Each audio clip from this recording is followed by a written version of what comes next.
here today. We're at the national conference. It's the Plain Talk about learning and literacy. It is a conference that the Center for Development and Learning has been putting on right here in New Orleans for over 20 years. Leading researchers and experts all over the country are here presenting and sharing information with educators not only from Louisiana but across the nation. Over 1,700 strong here at the conference, so it's an incredible event. A huge portion of our students are not skilled readers. They're not reading at grade level, and the Center for Development and Learning is leading the way in solving that crisis. We are using cutting-edge research from some of the smartest thought leaders across the world. We need to recognize we have a large body of scientific research into reading, coming from many different disciplines, many different countries, language systems, etc. And we have a lot of struggling readers in our country, and we need to pay attention to the research because we could reduce the number of struggling readers dramatically and improve the lives of children who are struggling readers. We'll never totally do away with it, but we can make a huge difference. Instead of having about 30% of struggling readers, which national averages show, we should probably have about 5 or 6%, maybe 8% of struggling readers. So really the message today was about how we implement that research best to provide kids with the best we have available. The best way to reduce the number of struggling readers was outlined very well in the National Reading Panel 20 years ago. Basically, we need to teach a skill called phonological awareness, and that's become aware of the sound structure of the spoken language. Kids need to know that they hear a t at the end of cat and they hear an a in the middle of cat. That's an oral skill. Then they need to know the relationship between letters and sounds and learn to read that. And we, as children learn that code, they also are able to build their own vocabulary. We should be always teaching vocabulary with kids from the time they're infants onwards, background knowledge. Those are all so important for reading. But in order to be able to read things and expand vocabulary, we have to know the code and how that works. And when kids become more proficient at that, they become much better at accessing things through reading and their reading comprehension. We need to start thinking in terms of the two different levels of word reading. Two levels of word reading. The first is the ability to sound out an unfamiliar word. It's a skill that all good readers have. If a child was never taught a phonic approach, never taught the code, they figured it out, they went on to become a good reader, all of those children can read nonsense words. How can they do that? They figured out the code. So the issue isn't whether phonics is necessary or not. It's, do we teach children what they need to learn, or do we expect them to figure it out on their own? These are the basic skills that are needed for that. Your letters sound knowledge. You'll notice that knowledge is in italics, and there's a reason for that. Because that's the level of skill that is needed to do basic phonic decoding. But as you'll see a little bit later, to remember words, we need to up the ante in terms of the facility with letters and sounds. And then phonemic synthesis or blending. A child, you've probably all experienced a child who looks at a word like cat for the very first time and they go, k, k, ah, t, t.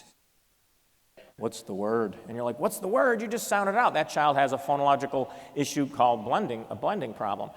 But if you'll notice, phonic decoding does not require phonemic analysis. What's phonemic analysis? That's that whole group of tasks that we do with kids where you pull apart a word. Because think about it. If a child is sounding out a word, the word has already been pulled apart by way of the representation of those letters. So that analysis, that pulling apart. And then the second level is the ability to remember words. Think about it. When we read, we're not sounding out words as we go along, and we're certainly not guessing at them. We're reading out of a data bank of familiar words that for educated adults ranges somewhere between 30 and 70,000 words. And we can best understand that through the work in the area of orthographic learning. Orthographic learning has to do with how do we remember the words we read. And two leading researchers in this area and theorists in this area are Linnea Airy and David Scher. And in order to do this, you need letter sound proficiency. That's bumping it up a little bit, more than just what you need to do to sound out a word. And you need phonemic analysis proficiency, not just simple phonemic awareness. I'm going to come back to this in a little bit later, but I want to reinforce right now that we have to continually remember that there are two levels of word reading. And weak readers may be poor at both, or they may be just poor at the second one. Skilled readers are good at both. Reading English and any alphabetic language is a phonemic-based process. And you have trouble with phonemic skills, you're going to struggle. And we need not only the phonemic skills to do phonic decoding, we need the phonemic skills. Our letter sound skills have to be instantaneous and automatic, and we need to have the phonemic skills to allow us to remember words. And when we do that, you get the best results that we've seen in the research literature. It's going to be important that all children learn to read the code. One of the ways of approaching that has traditionally been called the phonic approach. That's been a lightning rod for controversy in education. Perhaps it was not taught well in the past, etc. But all individuals who are good readers have those skills. But a certain subset of children, maybe 25 to 30% of children, do not pick that up on their own, and so it needs to be explicitly taught. And the problem is we don't necessarily know in kindergarten which ones are going to be the ones struggling later on down the line. So the recommendations coming out of the research have always been that all children should be to learn the code directly of written English, and that will provide for them the platform for reading comprehension so they can read the words off the page and therefore let their language, their higher level language skills kick in to interpret what they read. My message to educational audiences is always basically the same. There are certain things and certain conditions, very few of them, which, if they prevail, make a large and immediate difference for schools, for school improvement, and for kids. Those elements that make the big difference are often overlooked and are almost too obvious for us to see sometimes. So what I try to hit real hard is those few things, why they matter, and the evidence base, the science base for those practices, which again, if implemented, would have a terrific impact on schooling and on children. Brockton High School, which was almost rock bottom in the state of Massachusetts, their first year they made the largest gains in the state when they did certain things that we're going to talk about today, this morning. Then they went up more the second year, third, fourth. By the end of 5, maybe 6 years, they'd gone from almost the bottom to the top 10% of schools in the state of Massachusetts. How did they get there? That's what I want to get at with you in just a moment here. You have 20 seconds to pick out from this list of possibilities and options. Some of these are pretty crappy stuff, sorry. 3 of them would have more impact on the children we serve and love than any 3 things that we know of. Which 3 are they? You have 30 seconds to determine it. Go. What do these 3 have in common? They're boring. And I want to at least suggest they're very obvious. They're obvious. They're so obvious that we've known of them and about them for not just decades, but probably millennia. In different terms, probably known them for millennia. All I want to talk about is these 3 things in order. I want to make the case for them. I don't have time to go into a tremendous amount of detail. I'll talk about how to do these things in more detail in my breakout. But those 3 things are all I'm going to talk about in the next few minutes. Let's start with curriculum. Guaranteed and viable curriculum. What does that mean? You've heard that term, haven't you? You know the term? It just means something like this. Bob Marzano, who I used to work with, used that term to mean this. I go to my kid's school, and you're the principal, Michelle, and you 3 teach the same course, same grade, same school, same course title. You get that? What are the odds that they teach very different stuff? Yes? Could it be, and I'm drawing from real life here, okay?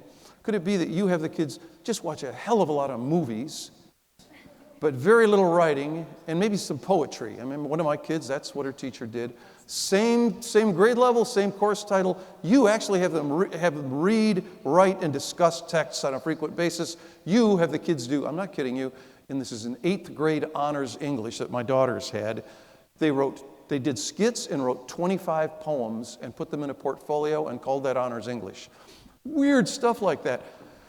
If I go to the principal and say, I've heard rumors that there's these big differences. I mean, what are my kids getting? The best thing I could hear is, you don't have to worry, Mr. Schmoker. Most, not all, but most of what they teach is faithful to a set of core essential learnings. You don't have to worry about that. There's some differences, but the core gets taught. How many of you think every kid in the country deserves that? We ought to be that transparent. Do you not think? Yes? Okay, so that's my definition. I hope you can go with it for the set of remarks I'm about to make. That's my definition. Something like that. Maybe you'd come up with something different, but that's how I would define it. Notice I qualify mostly, approximately, mostly, but something like that ought to characterize our curriculums. Now, here's the case for it. I hardly need to make this case, which is beautiful. How many of you are reading and hearing finally that the more you know, the better you read? The knowledge, reading, comprehension connection. These are the reasons you need a coherent curriculum, because only a coherent curriculum provides that sequence of an organized delivery of the knowledge a kid needs to be a good reader. Here's another reason why curriculum is such a big deal. Do you believe that teachers should work in teams and learn from each other? Do you? The PLC concept? I hope you do. I wish to gosh I would have been able to work with one or two other teachers and really work on lessons, units, and instruction. If you believe in it, you've got to go with Dufour and Marzano, who both say, without a coherent common curriculum, you're only pretending to be a PLC. Next factor. Here's Linda Darling-Hammond, who says, you don't judge a teacher who you might deem not quite up to scratch or inferior or, not going to make it. Never even make that judgment until that teacher has the benefit of a clear, easy-to-use, teacher-friendly curriculum. I like her term for it. Basically, and she doesn't mean scripted curriculum. She hates scripted curriculum. So do I. Sorry. She says you ought to have just a reasonable schedule of what to teach and when. What to teach and when. A guy named Dan Lordy in the 60s said, teachers during their first month or two of schooling, how many of you were a new teacher at one time? Do you happen to remember this feeling? Because the minute I read this book, I got it. Dan Lordy said basically within about a month or two, you realize, wow, I wish there was just some nice, clean program of what, some document that told me what I need to teach this week. Not every word I need to say every day or every lesson, but this week, this month, this unit, here are the things I'm supposed to teach. And if I need help with it, I can talk to Katrina and Gay, because we both are teaching on something like a common schedule, and we teach the same very carefully chosen good stuff, all right? So there's another reason for it. And finally, viable curriculum does what? Viable just means what? It means, here's what Marzano means. He means, and do you agree with him or not, most of our state standards contain more standards than we can actually teach. Would you agree? Okay. Viable means you only select the ones that are the most important and which fit, talk about obvious, within a 9-month school year. What a concept, okay? That's all he means. When you do that, what do you make more time for? The most educational activities known to humankind, which are, you can disagree with me if you want, I believe they are reading, talking, and writing. Those 3 things. Now, you tot it all up, what do you end up with? We don't know this absolutely for sure, but there's a damn good chance the largest single factor, the foundation for all other factors, is common, coherent curriculum. And where are we at with respect to that? Here's what one might look like. Take a look at that, will you? Take a look at the top. Now, this is just a 1-week sample. I'm going to show you many more samples and how to build such stuff in my breakout. But look up there, will you?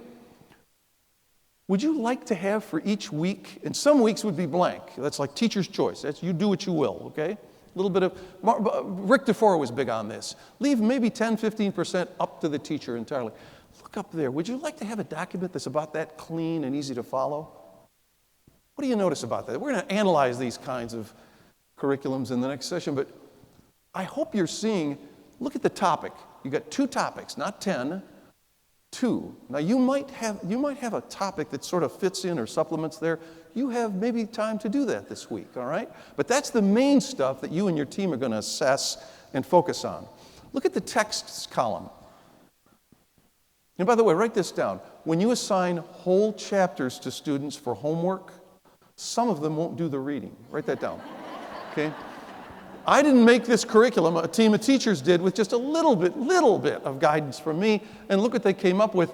They came up with a topic, a text that fits that topic perfectly, and then look at the focus question column. Can you see? This is what we call a literacy-based, literacy-rich curriculum. Every week basically is Reading, discussing, writing with a little bit of, I talk about this again in the next session, is a little bit of lecture, which can be a very powerful and engaging element in teaching if we do it right. That's the kind of curriculum I think we need more in every course. Now turn to each other for just a moment. With the brief kind of description I've given you, could you ask yourselves that question at your tables and answer it just as honestly as the day is long? I'll give you 10 seconds. Talk to each other. Yes, no, what do you think? What's the answer to that question? Number one, to focus on less, to believe that really and truly less is more, and to be very careful about the initiatives and the actions that they take in order to improve schools, because there are only certain ones that constitute a kind of set of fundamentals.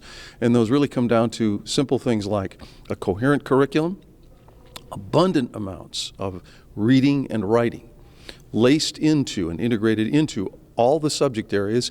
And number three, certain elements of instruction that we've known about for decades but which still get under-implemented. Such as? I'll give you one in particular that everyone knows about but doesn't get implemented near as much as it should, and that's something that most teachers know as check for understanding. During the course of a lesson, a teacher needs to be extremely mindful, minute by minute, segment by segment, as they walk through lessons, to know, are all the kids or almost all the kids understanding and getting each piece of my lesson? Because if they aren't, we have to adjust and reteach that element so that we take each kid with us throughout each step of the lesson so they all succeed at the end. My concern is a test does a particular job, and if you start viewing everything through testing, you misunderstand what you're seeing. And that's on us. We've got to be smarter than that. Currently, our states adopt standards that are basically lists of reading skills, right? I mean, that's, if you go through and look, for the most part, it's just one skill right after another. And those lists have gotten better over the years. They're shorter. They're maybe a bit more coherent, but they're still lists of skills. And then those skills are somehow built into accountability tests that are supposed to evaluate us. Today I talked to coaches, leaders, principals, teachers, leaders about 4 mistakes they can make with their coaching model. And basically the big gist of the whole entire thing is you've got to keep it specific, you've got to keep it actionable, and you've got to bring relief to the teachers ASAP, no fooling around. Learning to read and also teaching kids to read is not natural, and teachers really struggle because they maybe didn't learn what they needed to in college. It's not coming naturally in learning a new program or even in a program that they've used before, so they need to have specific skill. The ability for kids to get to benchmark is resting on the shoulder of the teacher's skill, and so that's where coaching comes in to say, hey teacher, I can help you. Let me make this simpler for you. My message today is we can teach kids to read because we know a lot. There's a whole science of reading out there that says here's what works best to accelerate students' literacy lives. What kind of results have you seen across the country? We've seen amazing results when teachers are very intentional and purposeful, and they understand what students need to learn today. They assess their students' performance each day and adjust lessons accordingly. My message was on the science of early identification for dyslexia, that there's been evidence around for many decades, and it's time for us at all states to implement this. So scientific method of reading, like early identification, there has been decades of research behind this. We know how it works, we know how it should be done, but it hasn't trickled down to the classroom and to the states, and we want to make that happen. And because when we do this, we can identify kids early, implement it early, reduce the negative outcome. If we can implement it, for example, in kindergarten, people have shown that you can, it's 4 times more effective than general classroom practice that doesn't follow the science of reading. Reading we know to be is the most critical thing gift that we can actually give for students. So to me, if we have a scientific approach to that and we are backed by the legislature and everyone knows that it's of top importance, then that I think we're going to feel really greatly relieved and assured and happy about the fact that the state is seen as being so important that we've got to really engage in the science of how we can ensure that all kids really can become literate and read. Primarily my message is that we need to build intentionally an integrated teaching and learning system that includes standards, assessments, instructional practices, curriculum, data analysis, and so on. But we need to really be clear about why all these parts are really critical to create that integrated system, so that people aren't asking, well, why are we doing this or why are we doing that? Everything needs to be intentionally connected and aligned. And that's essentially what my entire talk was about, is how to do that. Listing those elements, those components, and building that system in stages that's doable for the stakeholders. The importance of reading is undeniable. It makes a difference in your life in terms of your ability to be employed, your ability to participate in society, and certainly your ability to succeed in school. And so what I'm talking about this morning is some of the challenges that are faced by kids growing up in poverty, who also use language systems that are different than the school standard, that it complicates the ability to learn to read and influences our ability to identify kids who have reading disabilities or dyslexia. For one thing, they need to get through school, so it's important for kids to learn to read so that they can benefit from instruction. If you can't read, every subject is a reading subject. Science, social studies. Science is only science if you're a reader. If you can't read, then you don't benefit from instruction. And benefiting from instruction is important for ultimately graduating. Graduation, of course, helps determine the trajectory of the rest of your life. Really, that we need to be thinking about how important it is, and the components of comprehension, that we embed language in everything we do. We get kids talking, we get kids thinking deeply about the text that they're reading. So far, in the research that I do, we find that inference-making tasks are really important for kids to learn. It helps them metacognitively take their background knowledge and integrate that with what they're reading in the text to construct new knowledge. How successful is the scientific approach to reading? Oh, that's a really good question. Actually, we believe it's the end-all be-all, and if we can get more research in teachers' hands, usable research, that will make a difference in kids' lives. We really have two messages here today. One is that teaching children to read is caring for them. It does help to treat and support and ameliorate their trauma. It gives them a chance to overcome other things. That teaching kids to read throws them a lifeline and helps them to recover from things that they would not be able to recover from otherwise. Oftentimes our schools make the mistake of saying, well, we can't teach them to read till we solve all these other problems in their life. You're not going to solve those problems in their life, and sometimes the best way over time to solve those problems is to teach those kids to read. Don't wait to teach them to read. Don't write them off because they have these other problems.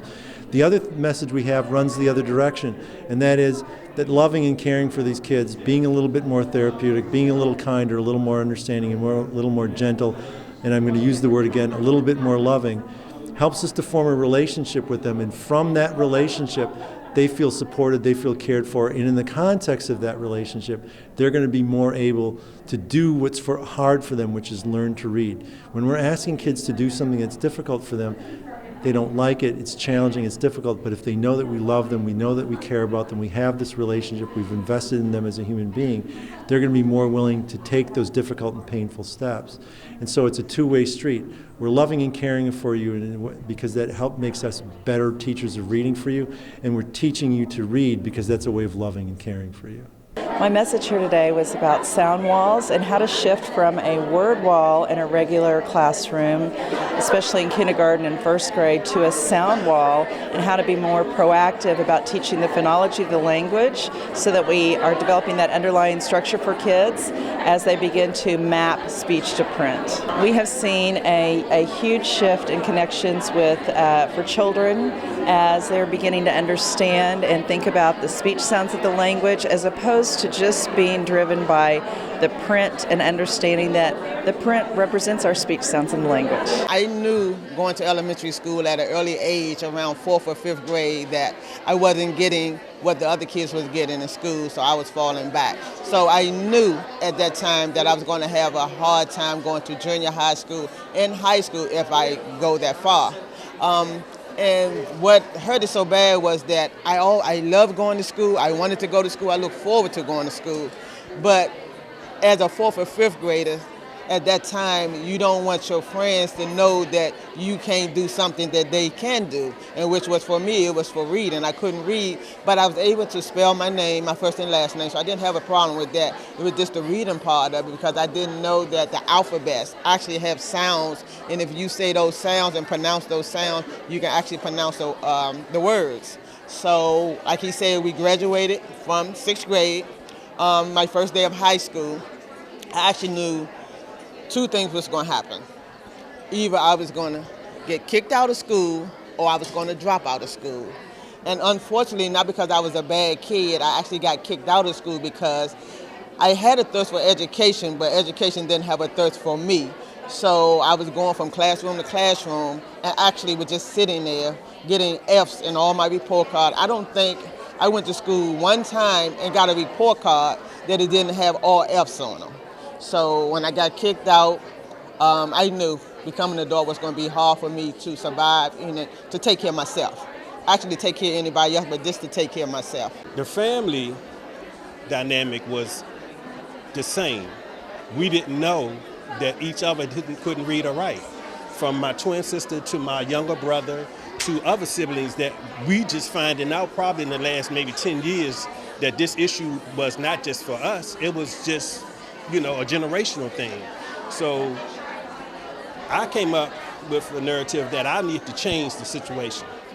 And so I had tried to figure out how could I change it. Unbeknownst to me, my sister had already started the chain in motion. She had started the wheels rolling. She's gotten to a training course called the Washington Literacy Council, and she started her learning to read. It's my third year at Plain Talk, and I keep coming back because we get lots of good research that gives you the basis for why you're doing what you're doing, and you get a lot of really good strategies to take back to your teachers at your faculty so that they can implement it immediately to try to help their students. I first came as a teacher, and so it helped me the first time because I was being able to go right back to my class and use strategies immediately in my classroom. But now as lead teacher, I'm getting to share that information and give it to my faculty so that they can pick, the things that'll help them with their students best and implement them immediately. Last year, I came and we saw Michael Hunter, who did a presentation on Through the Eyes of a Struggling Reader. And I taught special ed 504 kids for many, many years. And so I knew what it was like for them, but like science and history and math teachers don't understand.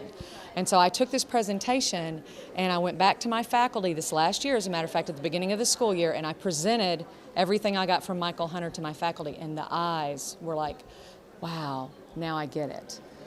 That now I see what my kids are going through. And so once they saw what it was like for the student, they were able to start implementing changes that they would make to help those students figure out, how to do better. And it's made a lot of difference in our school this year. I would tell anybody that if you want information, if you want research that backs up what you're doing, and you want stuff that you can take back immediately to use in your classroom or your school that will impact your kids greatly, this is a great place to come every year. I am Skeeter Hutchins from Ferriday, Louisiana. I am a K through 2nd reading interventionist at Delta Charter School. It is my first year to be a reading interventionist, so my principal suggested that I attend this workshop. What have you learned so far? What are you going to take back home? So far I've learned that what I am doing in my classroom has been confirmed by all of the wonderful things that we're learning here. So what I plan to take back are the new techniques and tools to add to what I am already teaching my students. What kind of results have you seen from the scientific method of reading? What I have seen from the scientific method of reading is that all children are able to learn. It just may be at a different pace, and we may need to back up and start over again with phonemic awareness and other areas to build on what they've already learned. What would you say to other people about coming to the conference? This conference has been such a great influence on educators, and I believe that coming out stronger with Literacy Foundation is a great way to move forward in my school year. I came to this conference because I've been coming for about 6 or 7 years, and as an ELA curriculum coach, I always learn best practices and strategies that I can take back to the teachers in my district for reading. What have you learned today, and what do you want to take back? What are you going to tell them when you get back? The scientific method of reading is important because it shows how the brain works to teach children how to read. I'm Carl BLYTHE, and I'm from Indiana, and I'm an elementary principal, and I'm here today just to continue learning about literacy and to grow in our reading practices. We have a big reading initiative, and we really believe that when literacy is made foundational, then everything else will be successful in a student's educational experience. How valuable would you say this conference has been? It's been very valuable. We've had several experiences in different sessions that have helped us with vocabulary, with the research, and really knowing the how to implement that in the school. And so I have great things to take back to my staff for implementation. I was a 5th grade teacher. I currently serve as an instructional coach, but when I was in the classroom, I did find that a large percentage of my students were struggling to read, even at the 5th grade level. What's your feeling regarding the scientific method of reading? I think it's very important for us to understand the science of reading and how the brain works and how those processes work together, especially with such a diverse population here in Louisiana, that we need to understand how all of that works so we can start fixing those problems. I'm a 3rd grade teacher in Slidell, and I think that scientific reading is really important because it has shown to be effective. What experience have you had in your classrooms? I can tell that learning the sounds of letters and the blends helps students to recognize how to say the word, and therefore that helps them to understand what it means. My name is TOBIN. I'm a superintendent at Lockwood Schools in Montana. And we actually brought an entire team of teachers down here to focus on what we can do to better our practices.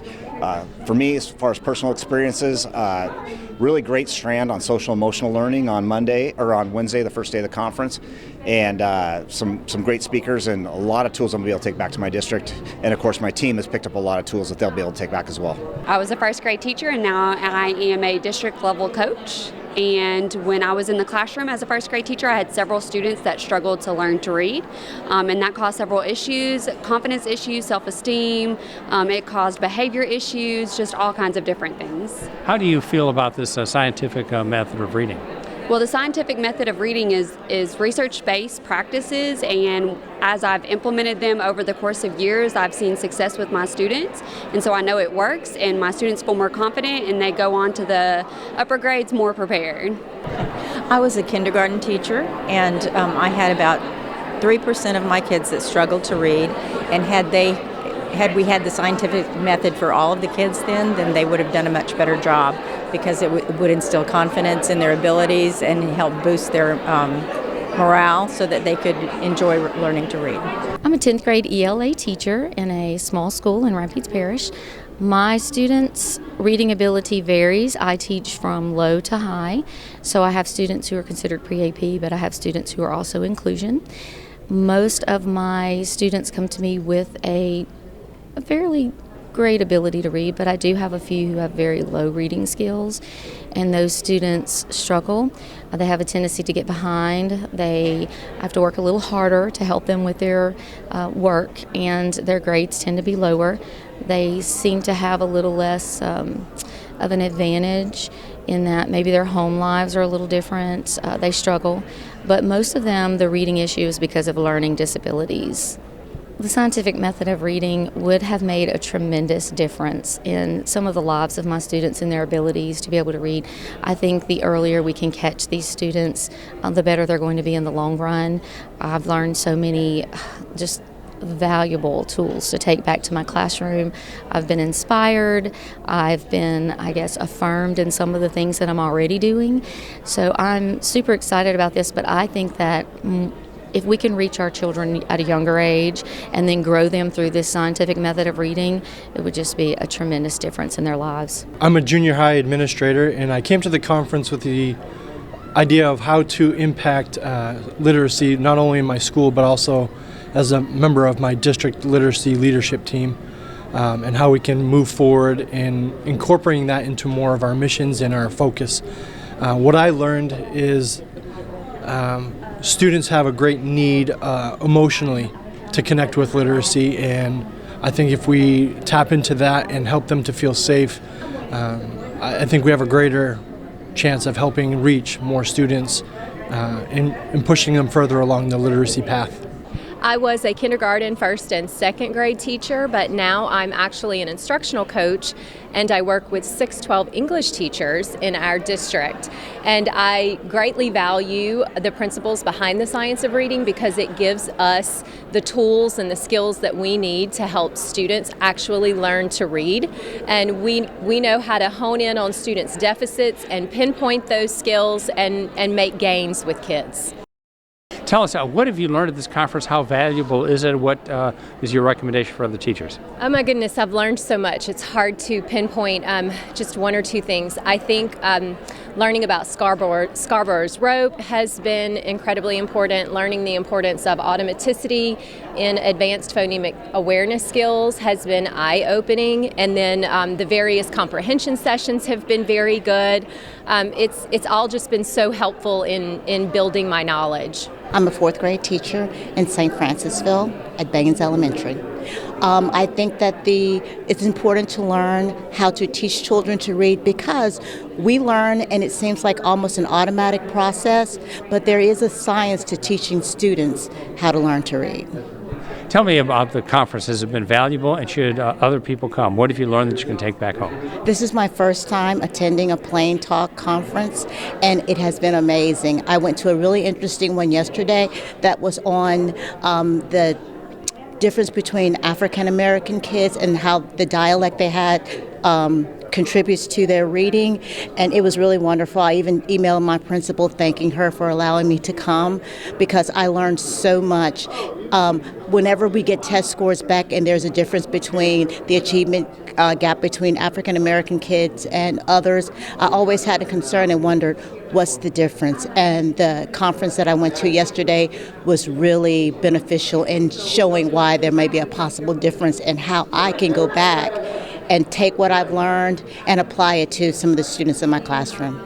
I'm from Ohio, and I came to the conference because we are having our elementary school participating in the LETTERS professional development training.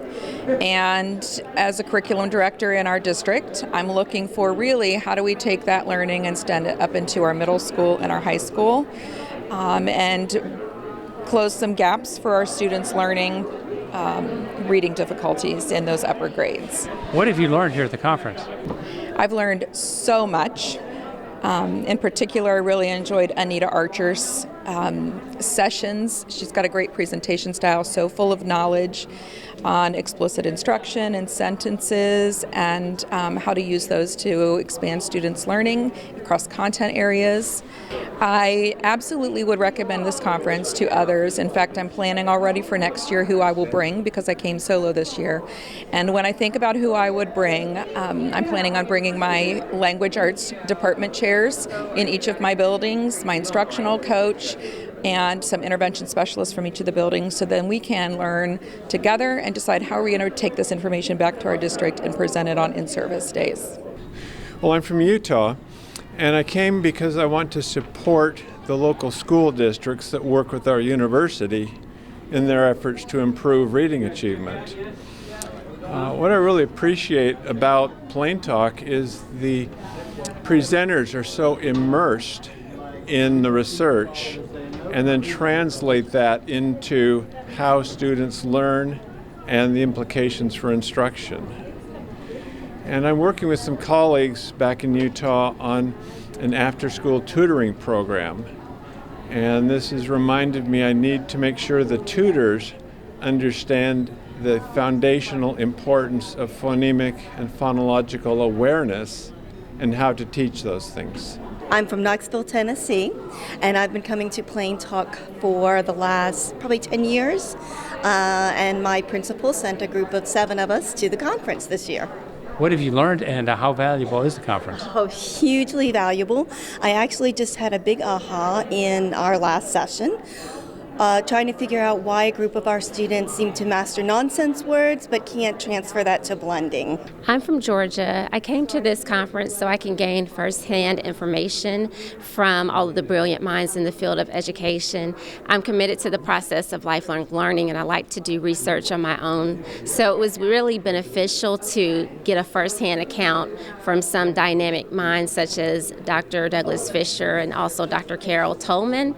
All in all, what they've confirmed for me is that as educators, we have to get back to the basics. I've learned some quality techniques and strategies to take back to the classroom, and all in all, I feel comfortable because what I'm implementing with students is founded by evidence. I'm from suburban Atlanta. The reason I came to the conference is literacy is a big push in our county, and so it's been a great affirmation to see that lots of the things that we're doing in our county are at the forefront of what the national research is. I think the biggest piece that I've taken away from the conference is greater insight on some of the reasons why students have some of the deficits they have in literacy. And I think I can take that information back to the principals I work with so that they can better help their staffs in preparation and working with those students. I'm from Missouri, and I brought a team of consultants, dyslexia consultants, to the conference this year. This is our second year here. And we came to listen to the best and brightest in reading, in intervention and instruction. And we have taken away so many new interventions and ideas that we can share with our districts and our teachers. I'm from Utah. I'm a resource teacher. I've learned a lot about interventions that will help my kids learn better. This conference has been amazing. You should come to the conference because you learn so much. There's new information that is not available anywhere else. It's all scientifically based. A lot of practical methods that you can use, as well as the research on what's effective for kids. I'm a third grade teacher from Nebraska. I came here to help improve my students and with their reading. And one thing I'm going to take home is helping them with reading more complex texts to help improve their vocabulary and their fluency. What do you think of the conference so far? How valuable has it been? It's been very valuable. I've liked it a lot. I've learned a lot of things and met a lot of educators that have helped me with learning more things. I'm from Hampton, Georgia.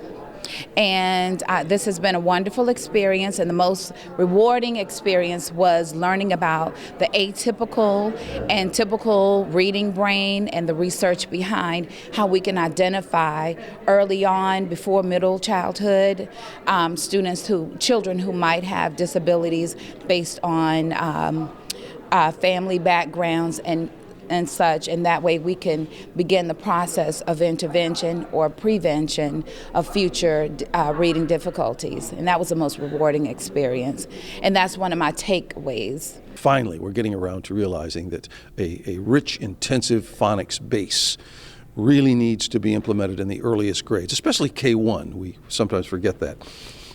Beyond first, second, third grade, I know middle schools where the moment teachers have their kids read and write in much greater amounts, wonderful things happen. La Cima Middle School, where I once worked, went from the middle of the pack in the state of Arizona to the very top into a kind of three-way tie with schools that had far more socioeconomic advantages than they had, and yet here's a school which only did a couple of things. They made sure that kids read and talked about what they read and wrote about what they read almost every day throughout the school year. Another example is the somewhat now famous Brockton High School, largest high school in the state of Massachusetts. They were just about rock bottom in terms of achievement. A brilliant social studies department chair got the gang together and said, what are we going to do to correct this? And they said, why don't we just implement the same three factors that I just described a moment ago.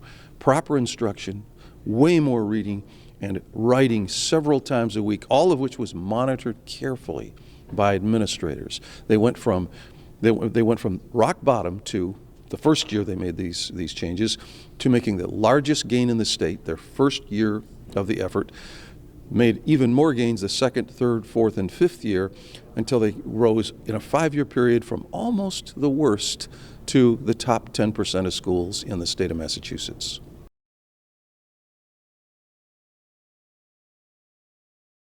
One of the most important recommendations we feel out of the report is to help provide our classroom teachers with structured coaching and support in their efforts to teach reading and literacy to students. The word is fry. Say it. Fry. Without what's left? Right. The word is gray. Say it. Gray. Without g, what's left? Gray. The method that we're trying to get legislation and BESI to adopt is anything that's proven in science, backed in the science and research. The best way to look at the science or understanding what it means is looking at the simple view of reading. And this infographic has been proven over and over and cannot be disproven. The Louisiana legislature should adopt this because literacy is fundamental to everything that we're doing in education, and we have to make sure we reach all of our students at a very early age so that they're on track for academic success. We have seen tremendous growth in certain public schools in Louisiana, various parishes that are empowering teachers with knowledge of the science where they can make those decisions to impact students. You have to know how a child's brain learns to read, how anyone's brain learns to read to be able to make the most impact. So when we have this information from science, why are we not using it? Why are we not benefiting all students in our classrooms and empowering teachers with this knowledge to make these difficult decisions on a daily basis? Visit our website, www.cdl.org, and learn all about the programs and information that we're providing to educators.